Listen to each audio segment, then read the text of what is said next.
Cube Radio. Salut, c'est Charles Dran avec l'équipe dans 5 minutes. On s'intéresse aux sciences, à l'histoire et à l'actualité. Aujourd'hui, on parle des saumons, en particulier de l'impact de la crise climatique sur leur propre évolution biologique. Un saumon hybride, trouvé ici même au Canada, pourrait être le résultat de changements dans son environnement, des changements qui auraient carrément bouleversé sa propre évolution génétique. On parle ici quasiment d'une sous-espèce nouvelle. Voici Élise Jeté. Un saumon hybride a été trouvé près de l'embouchure de la rivière Cowichan sur l'île de Vancouver. Il s'agit de deux espèces croisées sans intervention humaine, le coho et le chinook. Il est probablement apparu lorsque les frayères des deux espèces se chevauchaient au même endroit et au même moment.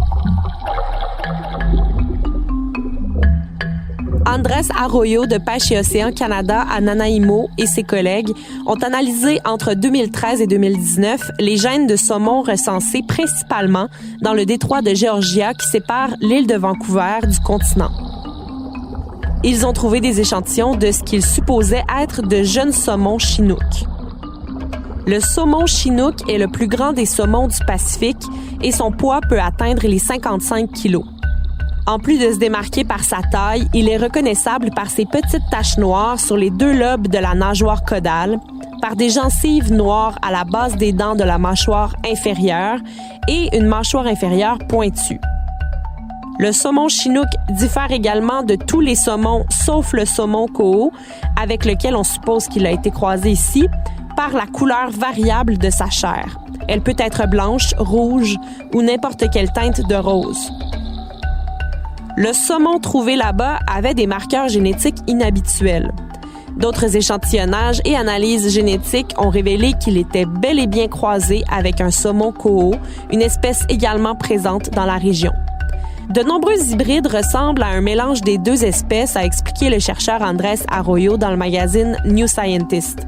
Certains ont des gencives bordées de gris, intermédiaires entre les gencives noires du chinook et celles du coho qui sont plus pâles, par exemple. Le saumon hybride a déjà été documenté, mais très rarement.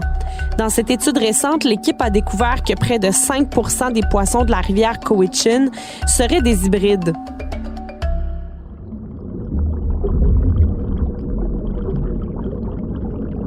Arroyo et ses collègues pensent que ces hybrides pourraient être le résultat de l'impact du changement climatique sur cette rivière.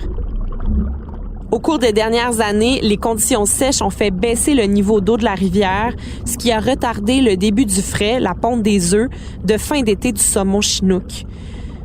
Cela augmente les chances que le coho, qui arrive et frais à l'automne, se retrouve au même endroit, au même moment, ce qui peut entraîner un métissage. Arroyo dit qu'il y a eu des rapports anecdotiques de saumon coho et de saumon chinook partageant les frayères de Cowichan en même temps, ce qui n'est vraiment pas un comportement auquel on peut normalement s'attendre.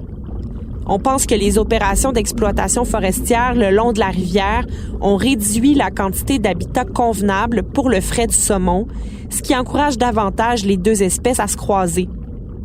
Alors que de plus en plus de cours d'eau dans la région diminuent dans un monde de plus en plus chaud, de tels hybrides pourraient devenir plus répandus selon les chercheurs.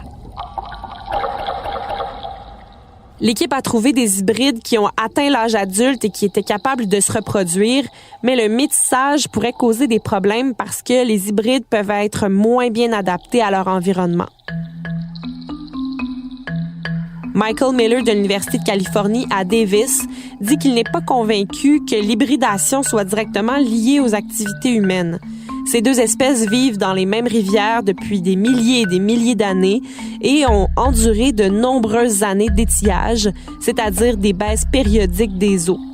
Il faut aussi tenir compte du fait qu'il y a peu de séparation entre la ponte des œufs des deux espèces. Si l'hybridation a un impact négatif sur les populations de saumon, elle pourrait également avoir des conséquences plus larges. Le saumon est une source de nourriture pour une variété d'animaux. Il est également à la fois économiquement important pour la région et profondément important aussi pour les cultures autochtones. Arroyo espère que les futurs programmes de surveillance pourront utiliser la prévalence de ces hybrides comme un signal d'alarme pour la santé de l'écosystème. Il pourrait être un indicateur de problèmes dans le système fluvial, comme les faibles niveaux d'eau.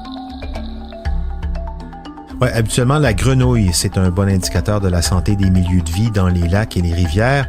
Et là, c'est carrément l'animal en haut de la chaîne alimentaire, ou presque, le saumon, qui est sujet lui-même à des modifications de son espèce en raison des transformations de son milieu de vie. C'est incroyable. Merci, Élie Jeté. C'était en 5 minutes.